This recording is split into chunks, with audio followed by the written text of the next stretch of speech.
সুনীল গগৈৰ হত্যাকাণ্ডৰ main mastermind হৈছে সুনীল গগৈৰ পত্নী। আপোনালোকে ভিডিঅ'টো স্কিপ নকৰি শেষলৈকে চাব। A to Z এই ভিডিঅ'টোত মই আজি আপোনালোকক সকলো কথা ক'ম। আৰু মোৰ চেনেলটো যদি কোনোবা নতুনকৈ আছে প্লিজ চেনেলটো ছাবস্ক্ৰাইব কৰি ৰাখিব আপোনালোকে। আৰু সুনীল গগৈৰ পত্নীয়ে কি কুকৰ্ম কৰিলে, জাহাংগীৰৰ লগত কি সম্পৰ্ক আছিল, কি সম্পৰ্ক নাই, সকলো A to Z এই ভিডিঅ'টোত আপোনালোকক জনাম। আৰু আইনৰ চকুত হাৰিবৰ কাৰণে সুনীল গগৈৰ পত্নীয়ে কি কৰিলে, কি কৰা নাই, A to Z আপোনালোকে এই ভিডিঅ'টোত পাব। আপোনালোকে ভিডিঅ'টো ধৈৰ্য ধৰি শেষলৈকে চাব। একো ক'বলৈ মন নাই। কি ক'লে দিনটো ধৰি লওক, কি ক'লে দিনটো ধৰি লওক।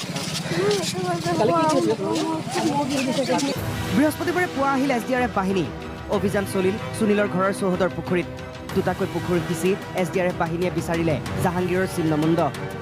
একে সময়তে থানাত জেৰা চলিল সুনীল গগৈৰ পত্নী পুত্ৰৰ। থানাতে আছে সুনীলৰ ভতিজাক। যেন জটিলতকৈ জটিল হৈ পৰিছে সমগ্ৰ ঘটনা, প্ৰতিটো চৰিত্ৰ।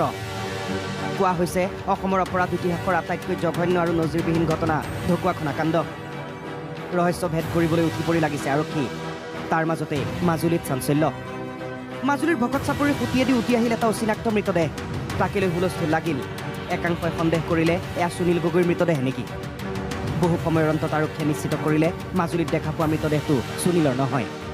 তেন্তে সুনীল কোন? আৰক্ষীয়ে সুনীলৰ শোৱনি কোঠা, পাকঘৰ, ঘটনাৰ আগদিনা জাহাংগীৰ আৰু সুনীলে একেলগে ভাত খোৱা স্থান সকলো চাইছে। ঘৰত অভিযান চলাই আৰক্ষীয়ে সুনীলৰ পত্নী পুষ্পা গগৈৰ পাছবুক, পেন কাৰ্ডকে ধৰি বিভিন্ন নথি সংগ্ৰহ কৰিছে। জব্দ কৰিছে পেন ড্ৰাইভ, আন কেতবোৰ সামগ্ৰী। আৰক্ষীয়ে কোৱাৰ দৰে যদি জাহাংগীৰৰ হত্যাকাৰী সুনীল গগৈ হয়, তেন্তে কিয় JJMৰ লাখ লাখ টকাৰ ঠিকা কৰা সুনীল গগৈয়ে ধনৰ লেনদেনৰ বাবে বিশ্বস্ত ঘনিষ্ঠ জাহাংগীৰক হত্যা কৰিবনে? ইমান পৰিকল্পিতভাৱে আৰক্ষী সাধাৰণ ৰাইজ বিবোধিত পৰি যোৱাকৈ জঘন্যভাৱে কিয় হত্যা কৰা হ'ল জাহাংগীৰক? কি আখেজ? কিয় আৰক্ষী আৰু সংবাদ মাধ্যমক আৰম্ভণিৰ পৰাই বিপথে পৰিচালিত কৰিছে সুনীলৰ পত্নী তথা পৰিয়ালে? ইয়াৰ আঁৰত কি? এতিয়া তদন্ত তীব্ৰ গতিত আগবাঢ়িছে। আটাইতকৈ গুৰুত্বপূৰ্ণ এইখিনি সময়েই জাহাংগীৰৰ চিহ্নমুণ্ড আৰু সুনীল গগৈ বিচাৰি পালে আৰক্ষীয়ে ৰহস্য ভেদৰ ক্ষেত্ৰত পাৰ কৰিব প্ৰথমটো ধাপ। আপোনালোকে ভিডিঅ'টো চাই কি অনুমান কৰিলে? তে সুনীল গগৈৰ পত্নীয়ে মেইন মাষ্টাৰমাইণ্ড হ'ব পাৰে নে নোৱাৰে? আপোনালোকে ভাবি চাওক। যে পুখুৰী সিঁচিলে আৰক্ষীয়ে, কিমান কি কৰিলে আৰক্ষীয়ে, তথাপিতো সুনীল গগৈৰ মৃতদেহ উদ্ধাৰ কৰিব পৰা নাই। কিন্তু সেই কথাটো সুনীল গগৈৰ পত্নীয়ে জানে। সেইকাৰণে আৰক্ষীয়ে জেৰা চলাই আছে, কঠোৰতকৈ কঠোৰ জেৰা চলাই আছে। আৰু উচিত শাস্তি দিব লাগে।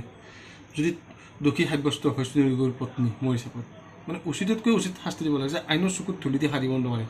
আৰু পুলিচ প্ৰশাসনে বহুত কষ্ট কৰিছে ইয়াৰ কাৰণে। সেইটো কাৰণে অসম আৰক্ষীৰ বহুত ধন্যবাদ। ঠিক আছে, ভিডিঅ'টো আজিলৈ ইমানতে। যদি ভিডিঅ'টো চাই ভাল পাইছে লাইক এটা, কমেণ্ট এটা কৰিব। আৰু মোৰ চেনেলটোত কোনোবা নতুনকৈ আছে প্লিজ চেনেলটো ছাবস্ক্ৰাইব কৰি ৰাখিব।